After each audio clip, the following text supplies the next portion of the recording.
Welcome to Sounds of Resistance channel. After the pressure of the Ukrainian armed forces on the Russian army, Putin is going through dark days. Known as an iron fist, the Russian army melted like bones as the 8th month of the war in Ukraine drew to a close. Brave lava from the hearts of the Ukrainian soldiers, the Russian army has been destroying on the battlefields since day one. The president of Russia, on the other hand, is trying to hit the Ukrainian city centers with hundreds of missiles and unmanned aerial vehicles in the last week in order to save his destroyed army. Many of his missiles fired by the Putin were intercepted by the Ukrainian Air Force, while others hit city centers and civilian infrastructures, deliberately sabotaging life in Ukraine. However, after the attacks carried out by Russia, it was understood that Ukraine needed an update in its air defense systems, and very serious support began to pour in from the West to Ukraine in this regard. While these supports are starting to come to Ukraine one after another, the Ukrainian armed forces continues to write incredible heroic stories. Fighters of the Special Operations Forces of the Armed Forces of Ukraine shot down the Russian cruise missile with a shot from the Stinger portable air defense system in the north of the Kiev region. During combat duty, one of the Special Operations Forces units received a signal about a missile launched by Russian aircraft from the area of the city of Borysoglebsk. While monitoring Ukrainian airspace, SOF operators noticed a target moving several kilometers in the direction of the western regions of Ukraine. An enemy missile was hit by a shot from a Stinger manpads and crashed the ground, the report said. Stinger manpads are weapons that have caused great trouble to the Russian Air Force since the beginning of the war. To date, many Russian warplanes have been shot down, but these portable air defense systems. It was also reported that cruise missiles launched from Russian submarines in the Black Sea were shot down many times with Stinger manpads. Finally, the shooting down of the Russian missiles targeting Kiev by Stingers showed us how unsuccessful the Russian Air Force was in the airspace against the Ukrainian armed forces. Despite the overwhelming quantitative and qualitative advantage, Russia's Air Force has failed to dominate Ukraine, reflecting what US officials say in Russia's misperceptions of Ukrainian resistance and risk aversion among Russian commanders. But Russian planes are still active over Ukraine, allowing Russian forces to land and attack Ukrainian forces trying to counter the Russian advance. Ukrainians have relied on man-portable air defense systems like the Stinger missile to deter Russian fighters, bombers, and helicopters from moving too freely over Ukraine. The US allowed other countries to send their Stingers to Ukraine in January but couldn't send their own Stingers until they figured out how to extract classified material from them, which didn't happen after the invasion, but the Stingers in the region suddenly made a difference. The Stinger became famous for its use against Soviet forces in Afghanistan and has a formidable reputation. With an effective range of 15,000 feet, it can hit almost anything flying below 12,000 feet. It uses an infrared seeker warhead that houses an aircraft's heat signature, usually the engine. It's also lightweight and easy to use, meaning casual grunts, National Guards, and even militant groups can use it to shoot down multi-million-dollar planes. Both Javelin and Stinger are relatively easy to use. Green Beret, remember that CIA told really illiterate people to use the Stinger in Afghanistan against the Soviets. Javelin is a little more complex to use, but the barrier to entry is relatively low. When we examine the Stinger portable air defense systems in more detail, we will better understand how these weapons hinder the Russian Air Force after perfect use.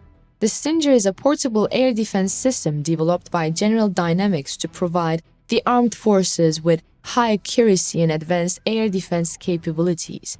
The deadly surface-to-air missile can be deployed for defense against all classes of helicopters, drones, cruise missiles, as well as low-level fixed and rotary wing aircraft. It offers supersonic speed and agility. The US Army has deployed Stinger missiles with ground forces, armed helicopters, and broadly tracked combat vehicles. Missiles are also used by the US Navy, US Marine Corps, US Air Force, and a number of other countries. The country that has used these weapons the most recently is Ukraine. The shoulder-fired fire-and-forget Stinger SAM system uses the rolling airframe canard control concept. It is controlled by two operators and can operate in all weather conditions. The front of the missile is equipped with a two-color badge scan seeker with an infrared detector to detect targets. The IR detector is used to detect hot exhaust gases, while the ultraviolet detector is used to monitor radiation. The information acquired by the seeker is sent to a passive, highly accurate homing routing and control system. The missile is guided by proportional navigation. This allows the destruction of air-moving missiles, aircraft, and helicopters with greater ease. This system is one of the systems that facilitates the work of the Ukrainian armed forces. Shortly after the Russian targets are detected, the Ukrainian soldiers create the suitable conditions, fire the missiles, and destroy the Russian targets with full accuracy. The Stinger missile has a length of 1.52 meter and a diameter of 7.62 centimeter and a wingspan of 10.16 centimeter. The system weighs approximately 10 kg with a total weight of 15.87 kg, including the clutch stock. The battle-proven missile system is equipped with four tail fins, dual-thrust flight motor, lithium battery, coolant unit, computer-based full simulations, and fanny pack identification, friend or foe transceiver. A reusable launch tube with gripstock provides target tracking. A separate launch engine is also attached to the tail. The Stinger missile system is equipped with a conventional high-explosive penetrating hit-and-kill warhead projectile supplied by American Ordnance. It consists of a pulse fuse assembly, a self-destruct timer, and up to 1 lb of high explosive enclosed in a pyrophoric titanium cylinder. The deadly warhead weighs 3 kg.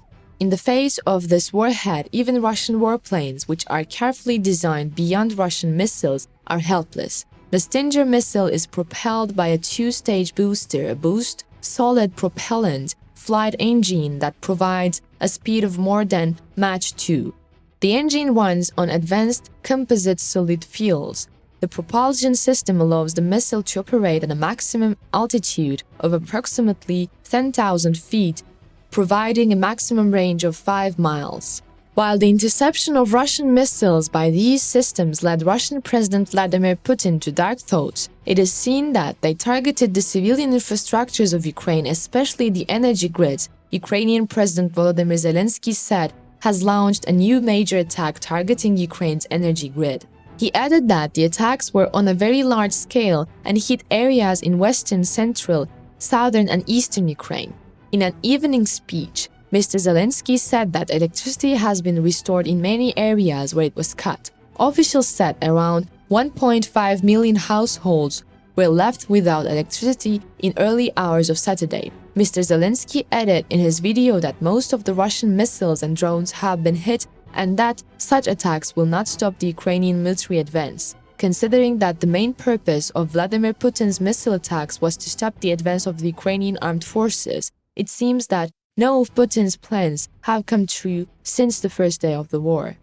About a third of Ukraine's power stations and other power generation facilities have been reportedly destroyed in a wave of airstrikes since Monday last week. Areas targeted by the latest attacks include the Cherkasy region, southeast of the capital Kiev, and the city of Khmelnytsky further west. Airstrikes and power outages were also reported from Odessa in the south of Rivne and Lutsk in the northwest. National electricity operator Ukrenergo said the strikes may have caused more damage than the heavy shelling earlier this month. Mr. Zelensky said 36 rockets were launched on Saturday and most were shut down.